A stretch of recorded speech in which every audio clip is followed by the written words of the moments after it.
Padahal stres yang tidak dikelola dengan baik dapat berdampak pada kualitas pengasuhan kita kepada anak-anak. Untuk itu, penting bagi orang tua untuk dapat mengenali tanda-tanda stres sehingga kita dapat mengatasinya dengan baik. Apa saja tanda-tanda stres dalam proses pengasuhan?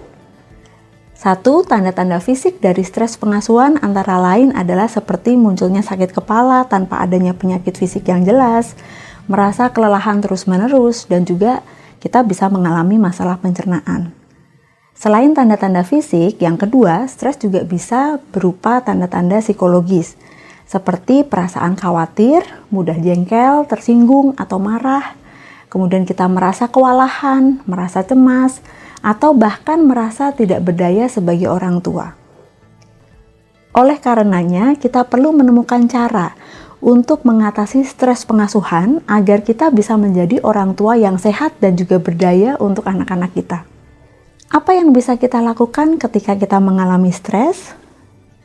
Yang pertama, kita bisa mempraktikkan self-care.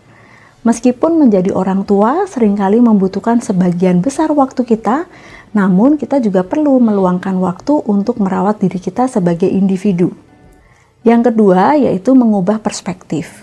Terkadang kita memandang proses pengasuhan sebagai beban tanggung jawab yang berat.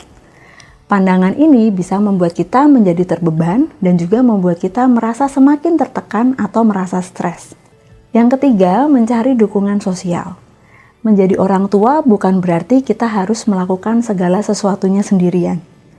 Kita juga manusia yang membutuhkan dukungan dari orang lain di sekitar kita.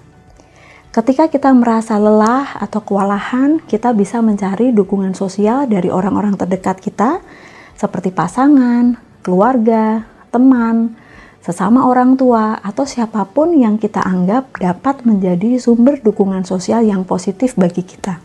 Ayah bunda merasa kelelahan dan stres karena mengasuh anak itu merupakan hal yang wajar dan juga manusiawi. Jadi, tidak perlu merasa menjadi orang tua yang gagal atau harus selalu merasa kuat dan tidak pernah lelah. Yang terpenting adalah kita menyadari saat kita sedang merasa lelah dan stres, sehingga kita dapat mengelola energi kita dengan lebih baik dan kita dapat mengasuh anak-anak dengan optimal. Jadi, ayah dan bunda, mari kita kenali dan kelola stres kita dengan baik, karena saat kita sehat dan bahagia, anak-anak kita juga akan mendapatkan pengasuhan yang terbaik dari orang tuanya.